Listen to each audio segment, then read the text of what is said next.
Hey YouTubers, it's Charlie. This is going to be my Captain America #1 video. Just careful for spoilers from that comic book. Everybody's freaking out. It's turned into a bit of a funny thing now because of all the memes people are creating. So what's happened is Captain America has had a refresh in his main comic. Steve Rogers has not been Captain America in the comics for a while. He's been old Steve Rogers. He got the serum taken out of him. He took a lot of the story arcs that you would normally give to Nick Fury. But because of DC Rebirth, a lot of people think that Marvel wanted to refresh Captain America, so they de-aged him, so we got young Captain America again.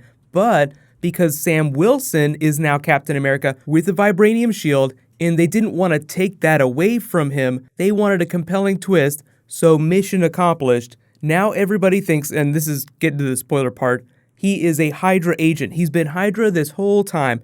But if you've read comics, you know they have some of the most ridiculous setup twists that they pay off later, and there's a big reversal. So no, I definitely don't think that they're saying the Cap has been evil this whole time. I think there'll be some twist and he'll be a triple agent or something like that. But when you read the actual comic, you kind of get an idea for where they might be taking it. Now, I haven't read the whole series, it hasn't been released yet, but there's all these flashbacks. It shows that Steve Rogers' mother was a victim of abuse. She was being recruited by a Hydra agent that beat up her abusive husband. So considering this year is the 75th anniversary of Captain America, and they're not going to turn him into a Nazi on his 75th birthday, I think the story is going to be a larger exploration of the true meaning of freedom. Like you can see in the flashbacks that Cap was the perfect target for Hydra. Victim of abuse, someone who felt powerless. Hydra comes along and says, hey, we can make you feel very powerful. So there are a number of ways that that could play out that lead to this big reveal at the end of the comic where he's like, Hail Hydra.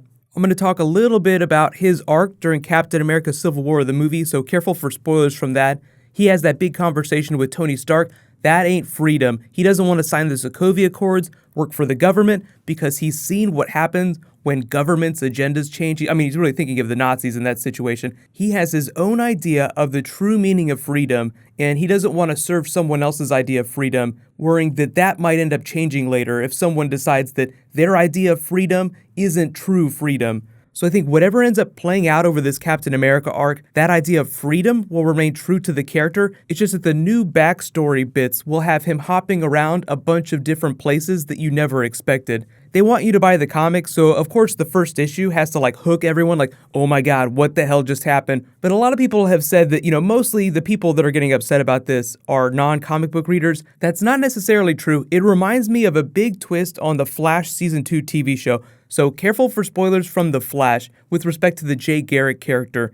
There was a big twist in the middle of the season in Mark Waid, longtime Flash writer, and probably the most knowledgeable comic book creator in the world. He has this almost autistic memory for certain comic book panels. He can pick out specific comic book panels if you give him the issue number. That's how much he knows comic books. So he got really upset with this big twist that posited that Jay Garrick might have been Hunter Zolomon Zoom the whole time. So he was upset at the idea that Jay Garrick of the TV shows had never been a hero. But then the producers of the Flash TV show were like, wait, we would never do that to Jay Garrick. We would never trample over his memory. Just wait. And so then he backed up a little bit and was like, oh my god, I'm sorry, I didn't realize that I was jumping the gun on this. So they wound up with this great payoff for Jay Garrick at the end of the season, and Mark Waid was like, thank you so much. I am so happy with the way this played out. A lot of you are probably familiar with the Wally West run that he wrote in the comics. There was a storyline called The Return of Barry Allen.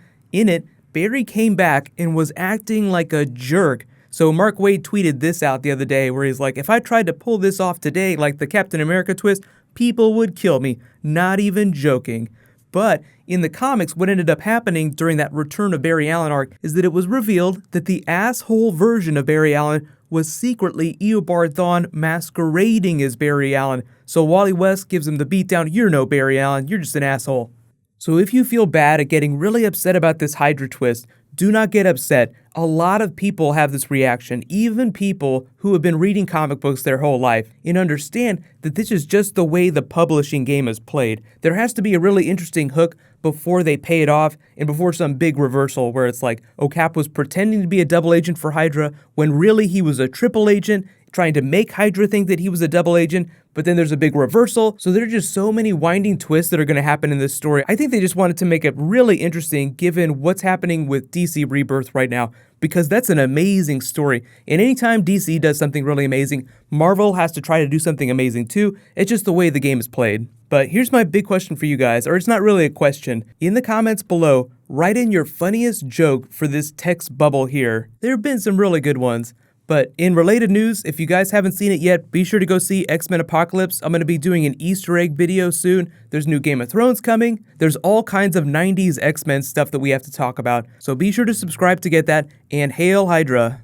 I'm waiting to hear stories from my friends that they like spit their drink out and the person they were sitting next to when they read this. Like, oh my god, I can't believe he's Hydra. But while you guys wait for my next video to post, you can click here for my non-spoilery X-Men Apocalypse review, and you can click here for my DC Rebirth explainer. Thank you so much for watching, everybody. Let's high five. I'll see you guys tonight.